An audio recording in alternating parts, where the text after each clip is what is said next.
বাংলা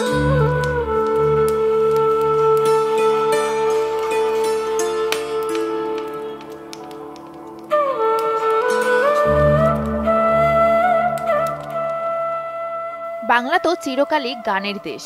কিছুটা ভবের, মনোদাস করা মরমী চেতনার গান যেন বাঙালিকে একটু বেশিই টানে। এজন্যই বাংলা হয়ে উঠেছিল লালনের দেশ। হঠাৎ করেই এই লালনের দেশে ভিন্ন ধারার শিল্পী মাইকেল জ্যাকসন এসে মানুষের মন জয় করে নিলেন। সে সময় ইউটিউব বা ইন্টারনেট দূরে থাক, টেলিভিশন সবার ঘর অবধি পৌঁছায়নি। অথচ প্রায় সব শ্রেণীর মানুষের মধ্যে জনপ্রিয় হয়ে উঠলেন তিনি। বাংলাদেশে সশরীরে না এলেও এলেন গানের মাধ্যমে। তাকে নিয়ে একটা গানও লেখা হয়ে গেল বাংলাতে। আরে আউল বাউল লালনের দেশে মাইকেল জ্যাকসন আইলো রে, আরে সবার মাথা খাইলো। মাইকেল জ্যাকসন বাংলাদেশে কতটা জনপ্রিয় ছিলেন তা ঢাকা ৮৬ সিনেমার এই গান দেখলেই বোঝা যায়। সে সময়কার মানুষ এত সহজে বিদেশি গান সিনেমা গ্রহণ করত না, কিন্তু ঠিক সেই সময়েই এই কিং অব পপকে আপন করে নিয়েছিল এদেশের সঙ্গীতপ্রেমী তরুণরা।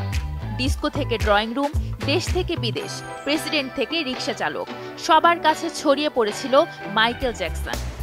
এর চেয়ে বড় সার্থকতা একজন শিল্পীর আর কি হতে পারে? শুধু নিজের লেখা গান আর সুর দিয়েই না, মুনওয়াক, এন্টি গ্র্যাভিটি লিন সহ অসংখ্য নাচের মুদ্রা আবিষ্কার করে সমাদৃত হয়েছিলেন নৃত্যশিল্পী হিসেবেও।